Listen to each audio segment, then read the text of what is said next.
Muy buenos días, querida congregación. Nos encontramos en la meditación 39, hoy día 19 de enero del año 2023. Quiero saludar a todos mis hermanos y hermanas que se encuentran acá en la ciudad de Pamplona, en España, País Vasco, Noruega, Francia y todos los lugares que están escuchando esta meditación. Sean muy bienvenidos y bienvenidas. El tema de hoy nos habla de que Samuel refiere la palabra de Dios a su pueblo y se encuentra en 1 Samuel, el capítulo 8, de los versículos del 10 al 13. Y refirió Samuel todas las palabras de Jehová al pueblo que le había pedido rey, y dijo: pues así hará el rey que reinará sobre vosotros, tomará a vuestros hijos y los pondrá en sus carros y en su gente de a caballo para que corran delante de su carro, y nombrará para sí jefes de miles y también de cincuentenas. Los pondrá a sí mismos a que en sus campos y siguen sus mieses, y a que hagan sus armas de guerra y los pertrechos de sus carros. Tomará también a vuestras hijas para que sean perfumadoras, cocineras y amasadoras. Amén. Primeramente quiero dar las muchas gracias a mi Señor, que me concede la vida, salud y también la gran oportunidad de poder llegar a vuestros hogares a través de este mensaje. Espero sea de gran utilidad y provecho espiritual para quien lo esté viendo. Recordando un poco este tema, antes de empezar, lo importante es decir que Dios siempre se ha comunicado con el ser humano desde el principio hasta los días de hoy. Ya lo vemos con Adán, Enoc, Abraham, Moisés, también con Noé, con distintos personajes de la Biblia donde existe una comunicación directa. Y también Dios habla, tanto en forma a nivel individual como a nivel colectivo. Por ejemplo, si lo miramos así, podríamos decir que Moisés también se hablaba y se comunicaba en forma directa con Dios, pero cuando Dios necesitaba hablar con el colectivo, es decir, con todo Israel, utilizaba al mismo Moisés para que él pudiese ahora entregar el mensaje que Dios le estaba enviando. ¿Por qué? Porque también Dios se vale de los seres humanos para hablar a otros seres humanos. Para poder comprender un poquito mejor esta meditación, vamos a ir al modelo de comunicación básico, el clásico que todos conocemos, donde intervienen tres elementos que son importantes, que es el emisor, el receptor y el mensaje. Y ese mensaje tiene códigos. Y estos códigos son ya sean palabras orales, escritas, símbolos. Y estos símbolos los recibe lo entrega esta persona que es el emisor y los codifica, es decir, decide si va a ser en forma oral, en forma escrita, con símbolos, y los entrega, los envía a quién, al receptor, que es el que recepciona, es decir, aquel que recibe ese mensaje, lo procesa en el cerebro y lo decodifica. ¿Para qué? Para poder entenderlo, para poder comprenderlo, porque si no lo pudiese hacer así, sería como que una persona que habla en inglés y otra que habla en chino se trataran de comunicar, sería casi imposible, porque a menos que alguno de ellos entendiese el idioma del otro. Explico esto porque mirando el plano o el nivel individual, muchas veces Dios se comunicó, como decía al principio, con distintos personajes de la Biblia, pero también se comunicó con otros que fuesen incapaces de comprender lo que Dios les estaba diciendo en forma individual.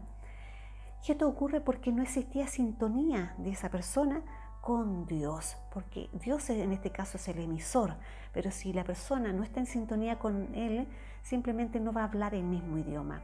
En este caso, se requirió de otra persona que sí estaba en sintonía con Dios para poder entender realmente y explicarle, decodificarle en otras palabras el mensaje a esa persona para que lo pudiera entender.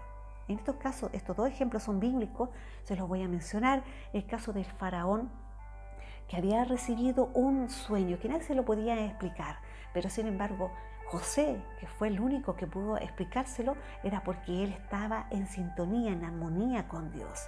El otro ejemplo fue el de Belsasar, cuando él recibió ese mensaje por haber tomado las copas y ve esa mano que escribe, ese dedo que escribe en la pared, Mene Mene Tekel Uparsim, y nadie interpreta y nadie entiende lo que significan esas palabras, y solamente hay uno solo que es Daniel, el único que es capaz de interpretarlo, es porque simplemente él estaba realmente en comunión, es decir, en sintonía con Dios. Ahora mirando la parte, el nivel colectivo, vamos a mirar que Israel tuvo también a Moisés, quien le entregaba el mensaje en forma, de manera más explícita, de manera más decodificada, por así decirlo, y en este caso también Samuel.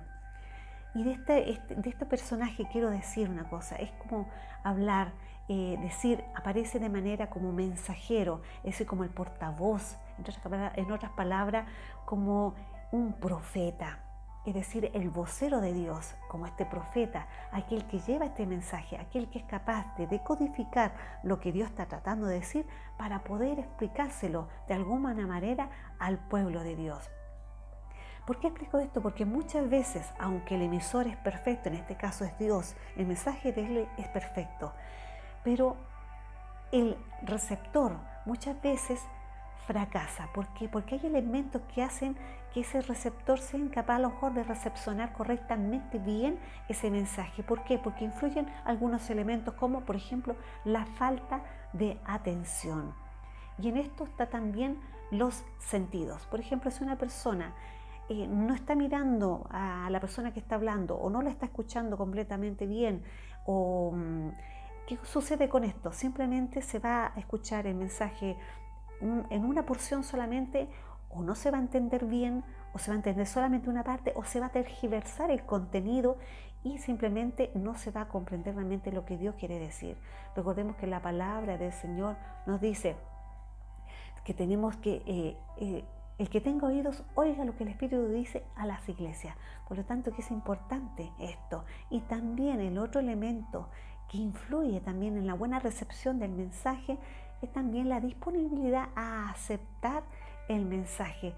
Recordemos también que la palabra dice el Señor, si hoy oyereis su voz, qué importante es también entender que depende también de la disposición que nosotros tengamos a realmente querer escuchar. Recordemos que hubo un personaje también de la Biblia, que fue Natán, el profeta, que tuvo que llegar un mensaje nada menos que al rey David, y un mensaje no menor, era algo complejo que tenía que decirle, pero en ese momento David no estaba muy sintonizado quizá en ese instante con Dios, como es que fue incapaz de darse cuenta inmediatamente que era él. Tuvo que Natán decírselo para que él pudiese ahora entenderlo. Muchas veces eso nos ocurre a nosotros como seres humanos. Es por eso que ahora aquí, en este mensaje que hemos visto, Samuel simplemente entregó el mensaje tal cual como Dios se lo entregó. Y ahora dependía de Israel si quería recibirlo o si tenía la disposición a lo mejor de querer recibirlo, de querer aceptarlo y de querer darse cuenta de que era un error pedir rey, pero vemos que realmente no quiso entenderlo bien. Y eso lo podemos ver después, más adelante. Simplemente ahora tenemos que hacernos la pregunta a nosotros. ¿Estamos realmente en esa sintonía con Dios que somos capaces de entender el mensaje que Él nos envía siempre, a cada momento? Y como a nivel grupal o a nivel, podríamos decir, de iglesia, tenemos esa recepción, estamos recepcionando correctamente el mensaje que Dios nos está enviando como un colectivo. Y recordamos, como forma individual, volviendo de nuevo, ¿estamos recibiendo realmente correctamente bien el mensaje que Dios nos está enviando? Bueno, con estas preguntas abiertas las quiero dejar y espero que tengan una muy buena semana y les espero la próxima semana con la ayuda del Señor. El Señor les bendiga. Amén.